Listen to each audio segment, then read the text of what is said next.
성경을 읽을 때 가장 중요한 것은 내가 어떻게 받아들이는가, 내가 어떻게 이해하는가가 아니라 성경의 원저자가 이 본문을 통해서 무엇을 이야기하고 싶은가 하는 것들을 고민하는 겁니다. 그리고 성경을 읽으시면서 어느 본문을 읽든지 그 본문을 통해서 발견되어지고 나타나는 하나님은 어떤 분이신가 하는 것들을 찾는 것이 가장 중요한 부분입니다. 창세기 오늘 4장 말씀을 앞부분을 살펴보았는데 그 창세기 4장을 통해서 하나님은 어떤 분이신지를 이렇게 발견해 갈 수 있어야죠. 스가랴는 특별히 성경 구조상 예언서에 속해 있는 말씀입니다. 예언서의 특징이 뭐지요? 묵시라고 하는 거예요. 예언서는 묵시잖아요. 신약의 우리 요한계시록을 우리가 마지막 예언서, 그래서 계시록이라고 이야기하는데 성경이 말하는 묵시 예언과 우리가 일반 종교에서 얘기하는 예언은 전혀 다른 거죠. 일반 종교에서 예언은 미리 될 정해진 운명에 대한 이야기라면 성경의 묵시는 전체적으로 하나님과 맺은 언약을 근거로 합니다. 그래서 과거를 다시 한번 회상하게 되는 거지요. 그래서 하나님과 맺은 언약이 이러하니까 그러면 어디로 돌아가야 돼요? 율법서로 돌아가야죠. 그래서 율법서를 알아야 성경이 해석이 돼요. 하나님과 맺은 언약이 이러한데 지금 내가 어떻게 살고 있는가 하는 것들을 현재를 통해서 미래를 조망하는 것이 묵시의 가장 큰 중요한 형태이고 또 해석하는 가장 중요한 방법입니다. 이제 스가랴가 마지막 장인데요. 우리 오늘 11절까지 내용이 좀 복잡합니다. 정신을 차리고 좀 잘 읽어야 되겠죠. 우리 1절 말씀을 함께 읽어보십시다. 여호와의 날이 이르리라. 그래서 이것이 아주 전형적인 소선지서의 중요한 형태입니다. 소선지서에서 가장 중요한 것이 여호와의 날, 크고 두려운 날, 그날이라는 단어들인데 오늘 11절까지 해서 여호와의 날, 그날 이런 표현이 몇 번 나오는지도 한번 쉬어보시는 것도 중요해요. 우리 제자역반할 때 반복되는 단어를 쉬어서 무엇이 강조되고 있는가 하는 것들을 찾아야 한다라는 말씀을 드렸지요. 그것들을 잘 실천하셔야 됩니다. 14장 1절은 여호와의 날이 이를 거라고 이야기합니다. 근데 이 여호와의 날이 어떤 날이죠? 그걸 찾아가야 되겠죠. 그죠? 지금 성경이 말하는 여호와의 날은 어떤 날인가? 내가 생각하는 여호와의 날은 어떤 날인가? 하는 것에 대한 고민을 우리가 해야 합니다. 소선지서를 해석하면서 많이 혼돈스럽고 헷갈리는 것 중에 하나, 그 과거에 많은 주경학자들이 혼란에 빠졌던 이유는 소선지서가 얘기하는 여호와의 날이 예수 그리스도의 재림의 날이냐, 예수님의 초림의 날이냐, 도대체 뭘 얘기하는 거냐, 이걸 규정하지 못해서 헷갈리는 거예요. 우리는 소선지서를 읽으면서 여호와의 날 하면 무슨 생각을 해야 되겠어요? 예수님의 초림 혹은 또 예수님의 재림, 그냥 불특정한 어떤 날, 이것 중에 결정을 해야 되겠죠. 여러분이 스스로 결정을 해야 되는 거예요. 근데 성경 전체가 시간적인 메시아 언약을 이렇게 진행해 가는 거라면 소선지서가 얘기하는 여호와의 날은 예수님의 재림의 날이기보다는 초림의 날에 초점을 두고 본문을 해석해야 합니다. 그런 것들을 좀 조심해야 되겠죠. 어쨌든 하나님이 정하신 그 날이 이를 겁니다. 여호와의 날은 어떤 사람에게는 구원의 날이지만 어떤 사람에게는 심판과 재앙과 멸망의 날이 되겠지요. 그런데 이제 그 날에 어떤 일이 일어나는가? 둘째 줄을 우리 같이 읽어보십시다. 그 날에 내 재물이 약탈돼요. 그래서 지금 한 절인데 벌써 여호와의 날 그 날이 2번 나왔어요. 몇 번 나오나 한번 쉬어보세요. 전체적으로. 그 여호와의 날이 이를 거다. 그런데 그 여호와의 날이 이르면 그 날에 구원받고 너희가 회복되고 그럴 것이 아니라 어떻게 된다는 거예요? 재앙이 너희에게 임할 거라는 거죠. 너희의 재물이 약탈될 거예요. 왜냐하면 너희가 그 재물을 의지하고 살았기 때문이다. 하나님 말고 재물을 의지하는 삶을 살았기 때문이다. 이런 것이 깔려 있는 거지요. 자, 그 다음 줄 읽습니다. 내 가운데서 나누일 것이다. 뭐가요? 재물이요. 우리가 모았던 재물이요. 그러니까 지금 이렇게 뭔가 생략되어 있을 때 그거 뭘 받는 거냐라는 것들을 생각해야 돼요. 그래서 여기 보면 그 날에 내 재물이 약탈되어 내 가운데서 나누일 것이다 라고 할 때 약탈되어 밑에다가 내 가운데를 붙이는 게 훨씬 더 쉽겠죠. 이해가 쉽잖아요. 그러니까 여호와의 날이 임할 겁니다. 그 날을 기대하기를 무슨 날이라고 기대했는데요? 구원의 날, 은혜의 날, 회복의 날이라고 생각했는데 정작 여호와의 날이 임하는 그 상황에 가니까 그 날이 구원과 은혜와 회복의 날이 아니라 무슨 날이에요? 약탈의 날이에요. 우리가 모았던 그 재물들이 다 흩어지고 나누어질 거예요. 그러면 여호와의 날이 임하는 게 복입니까? 저주입니까? 이런 것에 대한 고민을 하셔야 되는 거예요.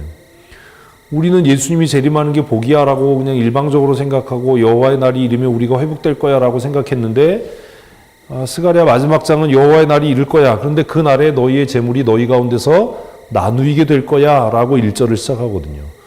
그러면 여호와의 날이 임해야 돼요? 안 임해야 돼요? 이런 고민을 하셔야 되는 겁니다. 여호와의 날이 과연 임해야 될 거냐 안 임해야 될 거냐. 그 날이 임했을 때 어떤 일이 일어날 거냐. 그럼 어떠한 삶을 살아야 될 거냐 하는 고민을 해야 되겠죠. 2절 같이 읽습니다. 내가 이방 나라들을 모아. 언제요? 여호와의 날이에요. 그 날이에요. 그래서 내 재물이 내 가운데서 약탈될 거야 라고 하는 것을 다시 설명하는 것 같죠. 그 재물이 어떻게 약탈되고 나누일 거냐. 이방의 나라들을 모아서 같이 읽습니다. 예루살렘과 싸우게 하르니 성읍이 함락되며 가옥이 약탈되며 부녀가 욕을 당하며 성읍 백성이 절반이나 사로잡혀 가려니와 남은 백성은 성읍에서 끊어지지 아니하리라. 그래서 우리가 막연하게 생각했던 여호와의 날, 그날과 실질적으로 임하는 여호와의 날은 다르더라라는 거예요. 그럼 왜 이런 차이가 나냐? 도대체 뭐 때문에 이런 차이가 나냐?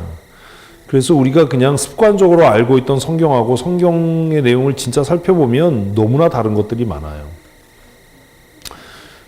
근데 2절을 보니까 하나님께서 그 여호와의 날에 그들을 약탈하시고 그들의 재물을 나누실 텐데 그 약탈과 그 탈취가 어디에서부터요?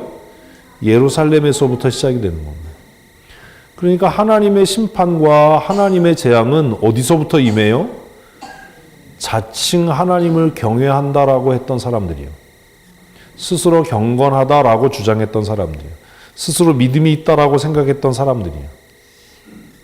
그래서 스스로 나는 경건해, 나는 믿음이 있어 라고 생각했던 사람들을 하나님께서 약탈하시고 욕보이시고 그들 가운데 절반이나 사로잡혀 가게 할 겁니다. 남은 자는 누구지요? 이것에 대한 고민을 여러분이 하셔야죠. 누가 잡혀가고 누가 남지요? 근데 이게 이해가 되려면 이 스가랴의 이 얘기가 이해가 되려면 어디쯤으로 다시 가야 되는 거예요? 예레미야로 다시 가야 되는 거예요. 예레미야로. 왜냐하면 예레미야는 시간의 흐름에 따라서 이스라엘의 역사가 어떻게 진행될 건지를 이야기했던 거잖아요. 예레미야로 돌아가면 어떤 사람들이 잡혀가요? 권력이 있었던 사람, 이렇게 표명이 되지만 스스로 경건하다라고 주장했던 사람들이에요. 어떤 사람들이 그 땅에 남겨져요? 스스로 자신의 죄인됨을 인정하던 사람들이에요. 이런 것들에 대한 고민. 그래서 이제 성경을 해석할 때 그런 부분들을 우리가 이해해야 합니다. 남은 백성들은 그 성읍에서 끊어지지 않을 겁니다. 그래서 우리 창세기 4장을 보면서도 똑같은 건데 하나님의 징계와 하나님의 심판은 그 안에 무엇을 내포해요? 하나님의 은혜를 내포합니다. 사역자 발음에서 다시 4장을 다시 설명을 했는데 그 창세기 4장의 1절과 2절을 읽으면 하나님의 심판, 하나님의 징계, 하나님의 분노로 인해서 아담과 하와가 에덴에서 쫓겨나지요. 그래서 그들이 수고하고 땀을 흘려서 살아가면서 하나님의 그 징계로 인해서 잉태하는 수고와 해산의 고통을 겪지만 그 결과로 아들을 얻어요. 그러니까 하나님의 징계 안에 뭐가 포함되어 있는 거예요? 은혜가 포함되어 있는 거예요. 그래서 징계를 당할 때 성도가 가져야 하는 태도는 하나님의 은혜를 사모하고 감사하는 겁니다. 그런 것들이 성경에 전체적으로 창세기부터 이렇게 흘러가는 거지요. 가인과 아벨은 왜 갑자기 예배를 하려고 생각했을까요? 성경에 그런 거 안 써 있잖아요. 예배가 법으로 제정된 건 언제예요? 출애굽 이후예요. 근데 가인과 아벨은 왜 자신들의 경작을 시작하면서 어느 날 갑자기 가인은 할 마음도 없었는데 왜 예배해야 된다라고 생각을 했을까요? 사실 성경 읽으면서 그런 고민과 또 생각의 확장들을 여러분이 좀 하셔야 됩니다. 왜 그랬어요? 창세기가 이야기하는 거는 예배는 모든 살아있는 사람의 의무라는 걸 얘기해요. 예배는 뭐라고요? 의무예요. 살아있다라고 하는 증거예요. 그 예배 실패하면 다 실패하는 거예요. 오전에 말씀드린 것처럼 우리는 자꾸 무슨 문제가 다른 것 때문에 생겨진다라고 생각하는데 그렇지 않아요. 정말 좀 미안한 얘기지만 이렇게 예배를 집례하면서 예배를 이끌어가면서 깨닫게 돼요. 저 사람 머지않아 문제를 만들겠다. 이걸 알게 돼요. 왜지요?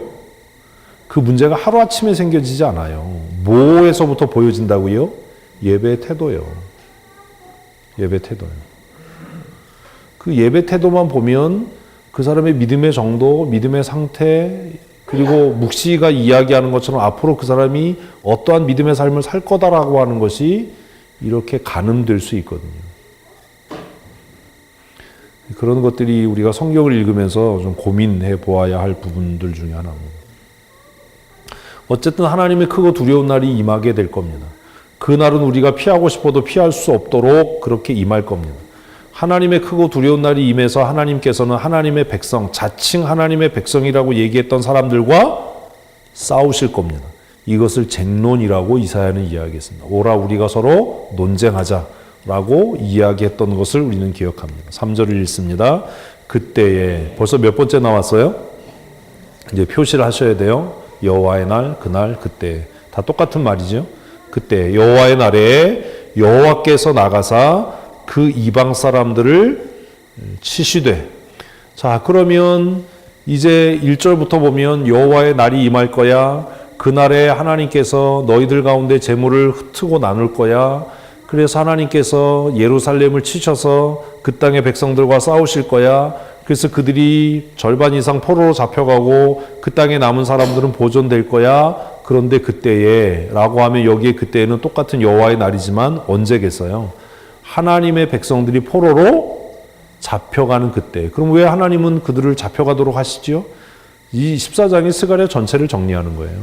우리 앞에서 이미 얘기했잖아요. 하나님께서 이스라엘 백성을 향해서 조금 노해서 이방의 손에 붙였어요. 그랬더니 이방인들이 자기가 훌륭하고 똑똑한 줄 알아서 막 기고만장해가지고 이스라엘을 강하게 압제했어요. 근데 하나님의 본심은 그게 아니었잖아요. 아, 이놈들 봐라. 내가 잠깐 좀 혼 좀 내려고 했더니 니네들이 아주 그냥 뭐 살판 나는 것처럼 이래. 그래서 하나님께서 이스라엘을 향해서 뭐 하심으로? 질투하심으로 그들과 싸우실 거예요. 그 얘기를 지금 다시 정리하는 거예요. 그래서 하나님의 백성 이스라엘이 열방 가운데 흩어지고 나누어져서 압제를 당할 때 하나님께서 어느 날 불현듯 구원의 은혜를 베푸시는 거죠. 이스라엘은 더 이상 자신의 힘과 능력으로 구원 얻을 능력이 없어요. 그죠? 우리가 이미 다 성경 아니까 알잖아요. 70년이 포로로 잡혀서 70년이 지났는데 어떻게 독립을 해요? 그런데 어느 날 갑자기 고레스가 칙령을 내리는 거죠. 그것을 지금 뭐라고 이야기하냐 하면 여호와께서 나가사 그 이방들을 치시되 이왕해라는 말이 뭐예요? 예전에 하나님께서 구원을 이스라엘 백성들을 위해서 애굽과 싸우시고 그들을 건져내셨던 것 같이 이라는 말. 이런 표현들이 좀 어렵죠. 이왕의 전쟁 날에 싸운 것 같이 하실 것이다. 예전에. 그래서 우리가 그 묵시를 이해하려면 아까 말씀드린 것처럼 어디로 돌아가야 된다고요? 율법서로 돌아가야 되는 거예요. 율법서. 출애굽기도 율법서죠. 출애굽기는 애굽에서부터 탈출한 사건을 기록하고 있는 사건 기록체의 형태를 띠고 있지만 사실 출애굽기 전체 내용도 뭐라고요? 하나님과 맺은 언약의 틀 안에서 이해돼야 돼요. 우리는 그걸 자꾸 놓치는 거예요. 이스라엘이 애굽에서 건짐을 받은 것도 무엇의 결과다? 약속의 결과예요. 그리고 그 약속을 하나님이 행하시면서 또 다른 언약을 체결하는 거죠. 이스라엘 백성들을 애굽에서 건지셔서 하나님이 스스로 하나님 되신 것을 증명하시면서 이스라엘 백성과 새로운 언약을 체결하시는 겁니다. 그리고 이제 그 언약을 문자로 기록하는 것이 레위기입니다. 잘 이해를 하셔야 돼요. 근데 이 정도는 이해할 수 있잖아요. 그동안 많이 했으니까. 그런 것들을 생각하시고 본문을 보셔야 됩니다. 과거에 하나님께서 누구와 싸운 것 같이, 애굽과 싸운 것 같이, 이스라엘을 압제하는 나라들과 싸우시고 다투신 것 같이 이제 하나님께서 일어나셔서 이스라엘을 위해서 뭐 하실 것이다? 싸우실 것이다. 그렇게 싸우실 것이다. 또다시 그날에 또 나왔어요. 그날에가. 그래서 소선지서에서 가장 중요한 핵심 가치는 여호와의 날, 그날, 크고 두려운 날, 그게 이제 반복되는 겁니다. 그날에 이제 어떤 일이 일어나요?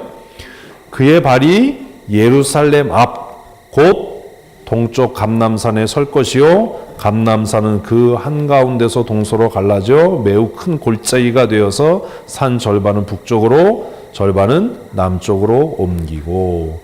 그래서 뒤에 있는 것들은 이해가 안 되면 그냥 내버려 두면 돼요. 큐티 하면서 제일 중요한 것 중에 하나가 뭐냐면 이해 안 되는 걸 붙잡고 계속 막 고민하면 어떤 일이 생겨요?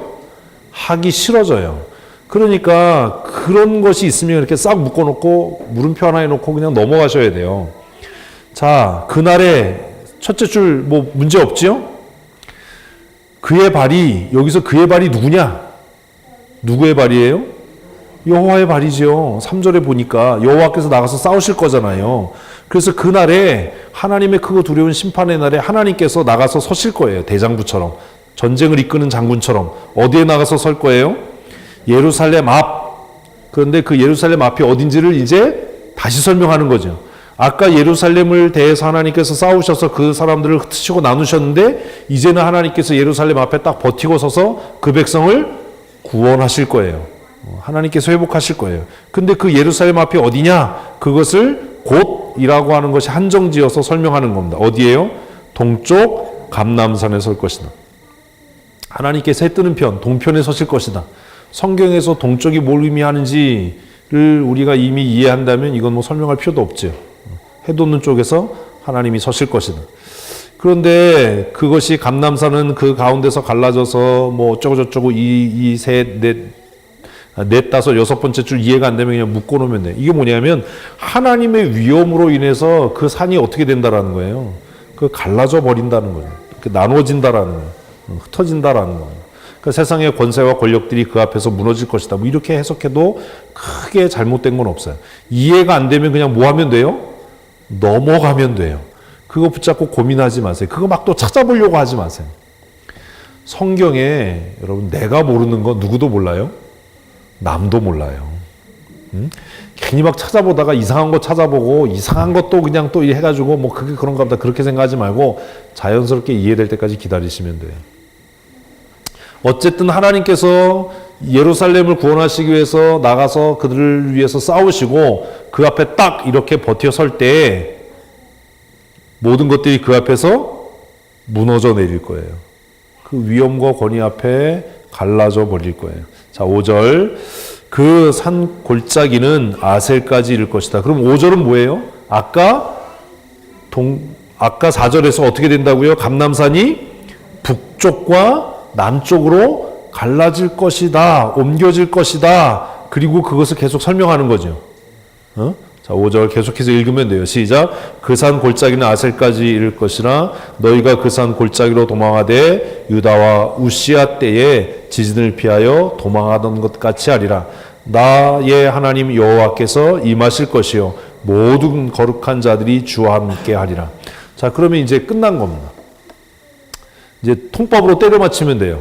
4절부터 5절까지 해서 이런 겁니다. 고개를 드시고 생각을 하자고요. 하나님께서 이스라엘과 쟁론하시고 싸우셔서 예루살렘을 흩으셨어요.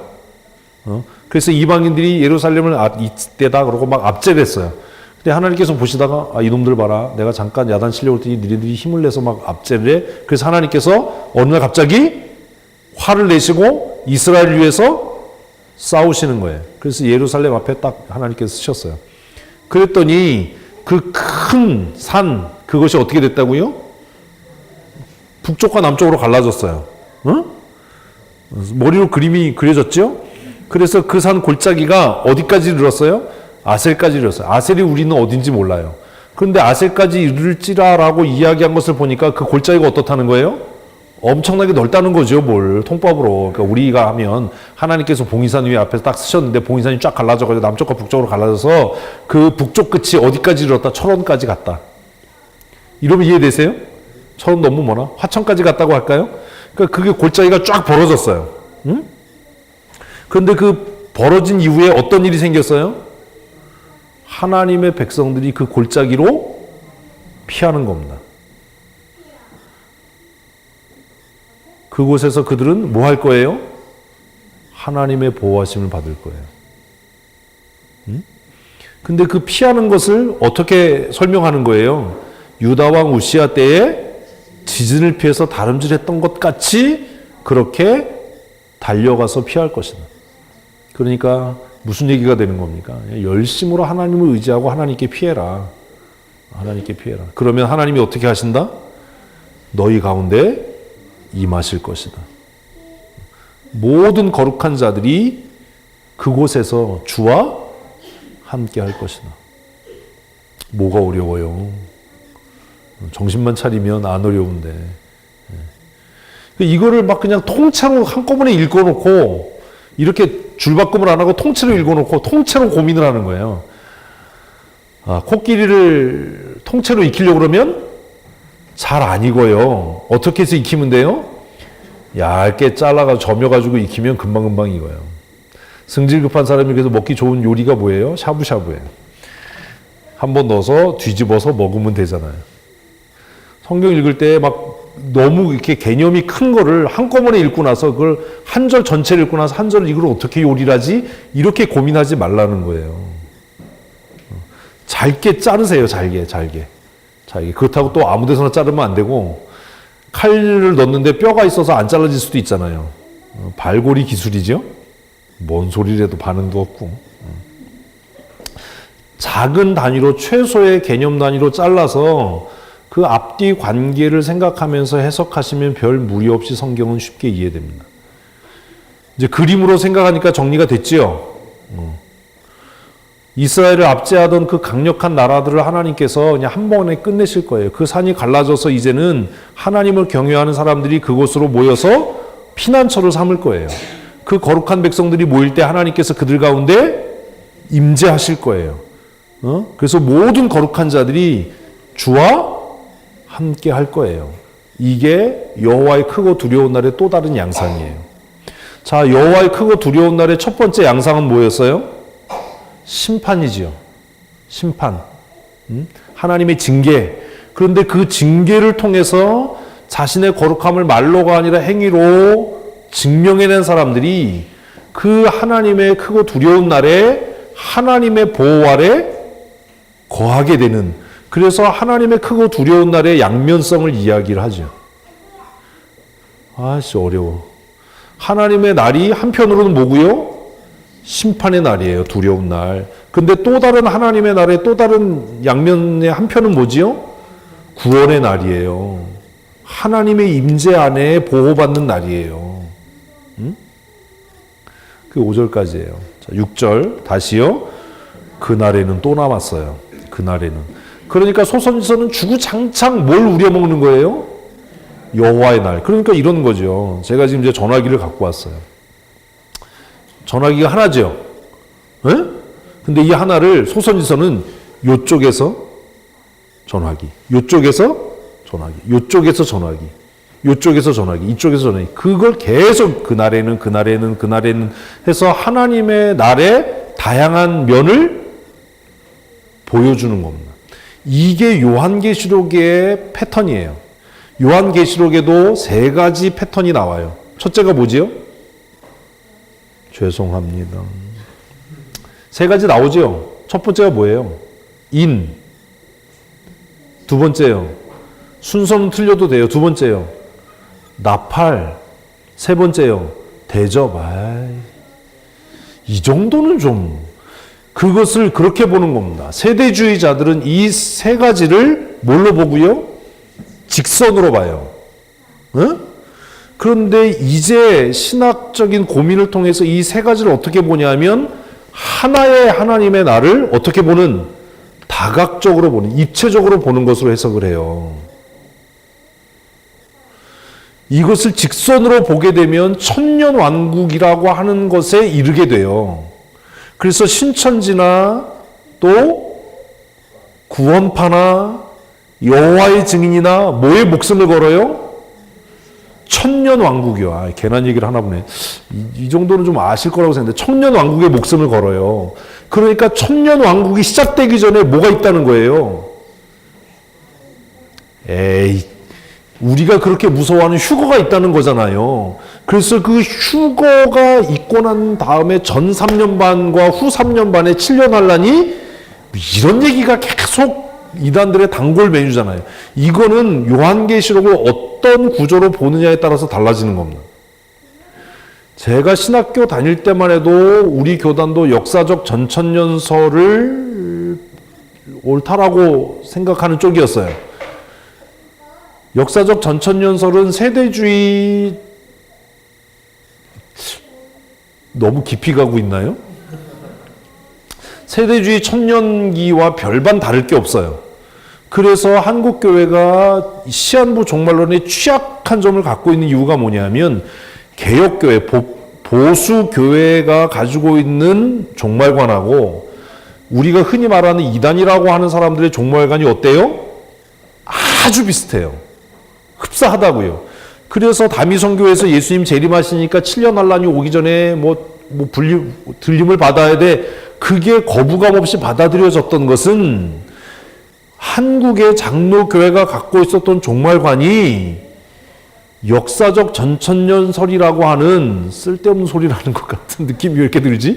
역사적 전천년설이라고 하는 세대주의의 종말관하고 아주 유사한 종말론을 갖고 있었기 때문입니다. 그런데 성경을 계속해서 이렇게 공부해 가면서 우리 그 보수 진영의 가장 큰 문제가 뭐냐면 유연성이 없는 거예요. 제가 신대원을 다닐 때만 해도 박윤선 목사님이 이렇게 얘기했어. 박형룡 목사님이 이렇게 얘기했으면 그게 법이었어요. 응? 근데 그분들도 틀릴 수 있잖아요. 저도 틀릴 수 있잖아요. 누가 법이야는 없어요. 진리는 오직 한 분? 예수 그리스도 하나님 아버지와 성령님 뿐이지 누가 법이 아니에요. 박형룡 목사님이 쓰신 주석에 보면 그 스갈에 나와 있는 말들이 있지요. 죄송합니다. 그러니까 큐티를 잘 하시라고요. 스갈에서의 말 나왔죠. 그 얘기가 요한계시록에도 나오거든요. 박형룡 목사님은 그분의 주석에서 흰 말을 탄 자를 메시아라고 했어요. 근데 흰 말을 탄 자는 메시아일 수 없어요.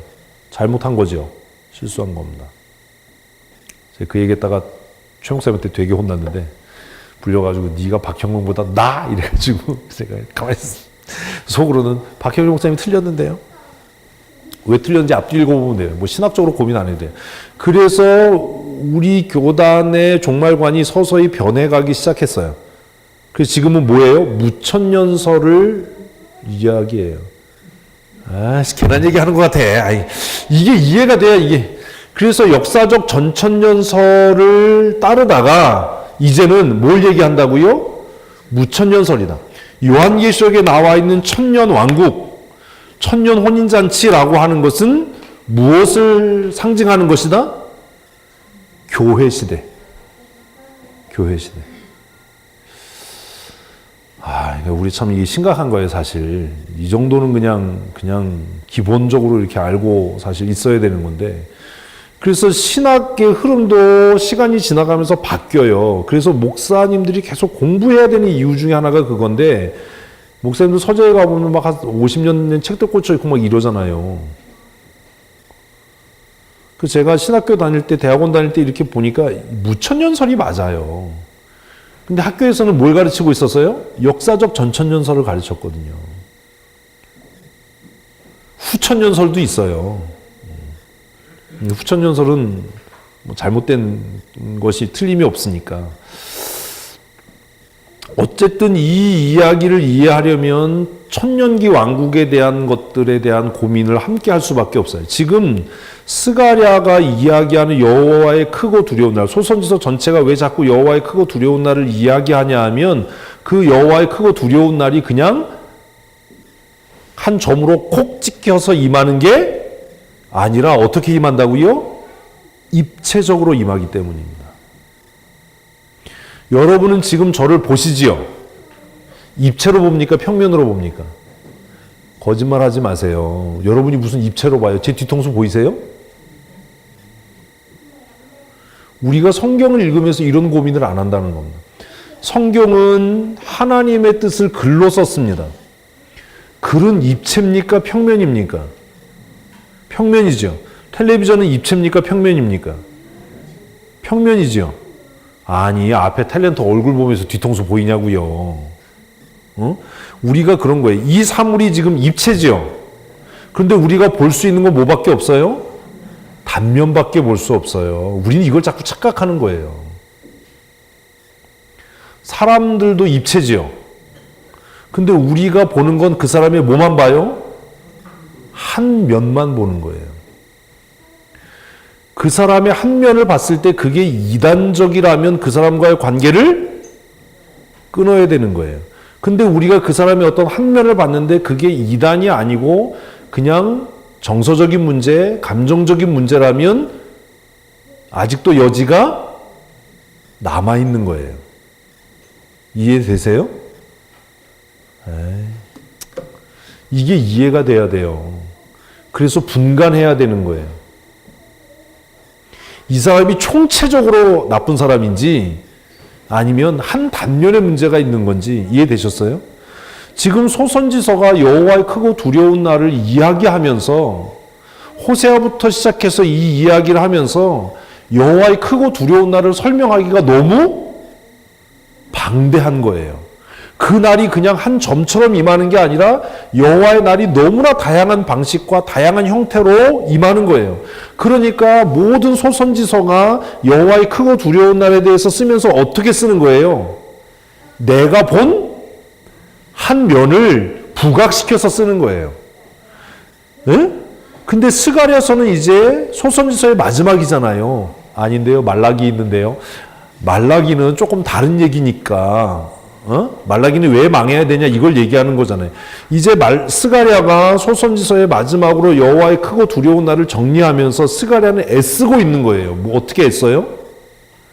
그 여호와의 크고 두려운 날에 다양한 각도의 모습을 보여주고 싶은 거예요.